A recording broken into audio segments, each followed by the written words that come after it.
Hello दोस्तों, कैसे हो आप सभी का हमारे यूट्यूब चैनल में स्वागत है। आज एसएससी जीडी के लिए हिंदी का प्रैक्टिस सेट 29 हिंदी के महत्वपूर्ण प्रश्नों की बात करें तो आज के प्रश्न वेरी मोस्ट इम्पोर्टेंट होंगे। शुरू करते हैं नए अंदाज में।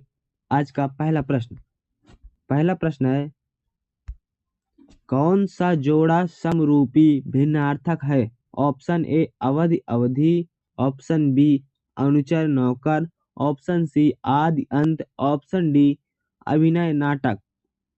इसमें पूछा गया है कौन सा जोड़ा समरूपी भिन्नार्थक है, अर्थात इसमें ऐसा कौन सा जोड़ा जो समरूपी अर्थात एक जैसे हैं लेकिन उनके अर्थ भिन्न भिन्न है।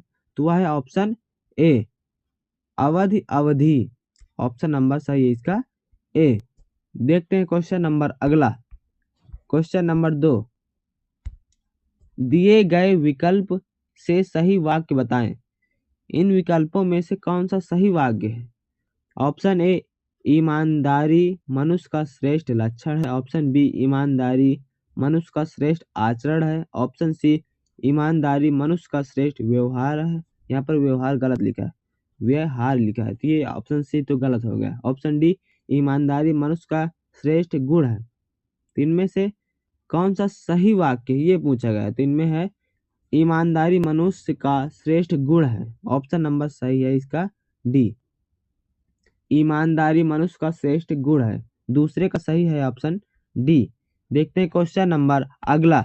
क्वेश्चन नंबर 3, दूध का धुला होना मुहावरे का सही अर्थ है।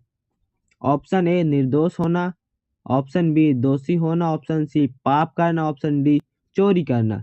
दूध का धुला होना अर्थात निर्दोष होना। ऑप्शन नंबर इसका सही होगा ए। तीसरे का करेक्ट है ए, दूध का धुला होना मुहावरे का सही अर्थ है निर्दोष होना।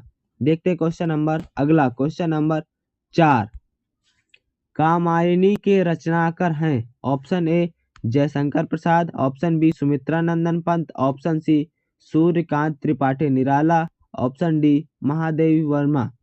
तो कामायनी के रचनाकार कौन है? कामायनी के जो रचनाकार हैं वह हैं जयशंकर प्रसाद। ऑप्शन नंबर सही है ए। ये जो रचना है ये वेरी मोस्ट इम्पोर्टेंट है, कई बार प्रश्न में पेपर में आ चुकी है। ये प्रश्न पूछा जाएगा कामायनी के रचनाकार कौन है। ऑप्शन नंबर ए जयशंकर प्रसाद कामायनी के रचनाकार हैं। तो ऑप्शन नंबर चौथे का ए सही है। देखते हैं क्वेश्चन नंबर अगला। क्वेश्चन नंबर 5, हिंदी वर्तनी के आधार पर सही वाक्य का चयन करें। ऑप्शन ए तुम इसके दाम देते जाओ, ऑप्शन बी तुम इसका दाम देते जाओ, ऑप्शन सी तुम इसके दाम देते जाओ, ऑप्शन डी तुम इसका दाम देते जाओ। इसमें हिंदी वर्तनी के आधार पर सही वाक्य कौन सा है चारों में से?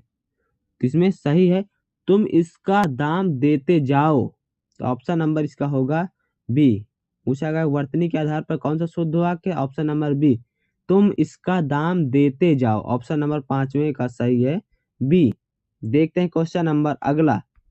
क्वेश्चन नंबर 6, पक्षी दाना चुग रहा है, रेखांकित शब्द का पर्यायवाची कौन सा नहीं है?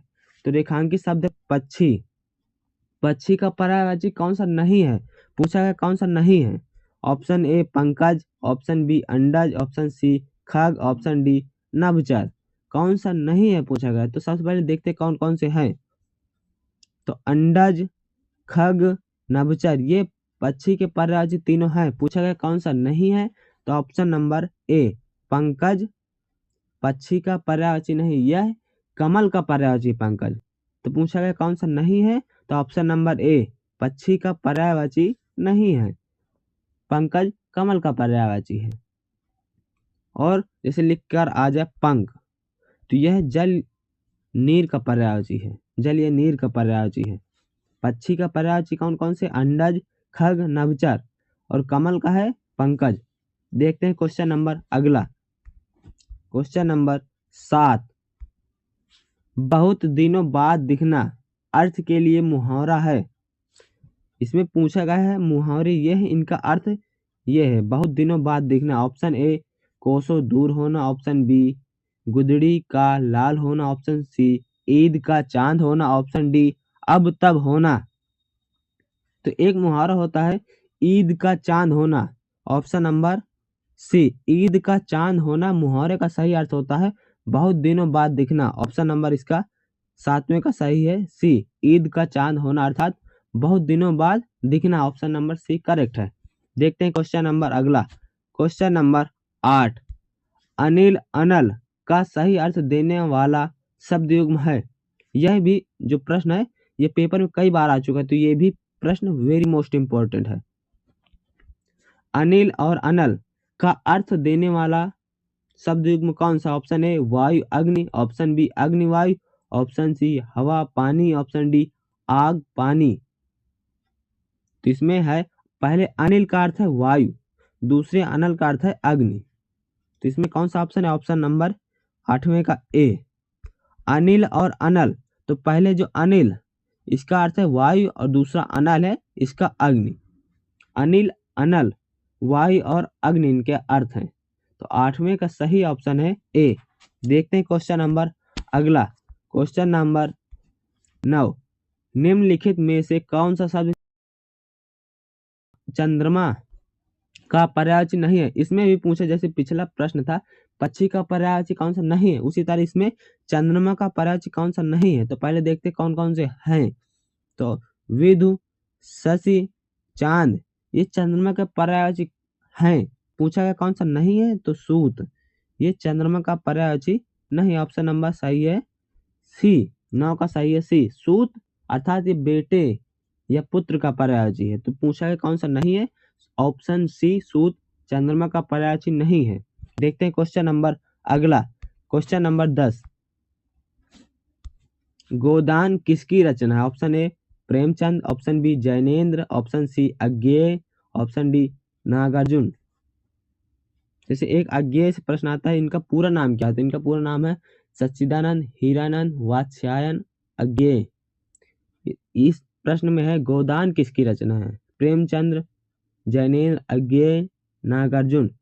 तो गोदान है प्रेमचंद की रचना, ऑप्शन नंबर सही है ए, गोदान प्रेमचंद की रचना है। तो ऑप्शन नंबर इसका सही है ए। जैसे आज के हमने जो प्रश्न लिए उनमें अनिल अनल इनका अर्थ तथा कामायनी के रचनाकार, गोदान के रचनाकार, ये वेरी मोस्ट इंपॉर्टेंट, आप इन्हें जरूर याद कीजिए। ये 3 प्रश्न जो कि बार बार पेपर में आ चुके हैं, तो आप इनको जरूर याद कीजिए। तो दोस्तों आपको वीडियो कैसी लगी कमेंट में लिखकर जरूर बताएं। मिलते हैं अगले वीडियो में। Thank you for watching this video. जय Hind, take care, bye bye.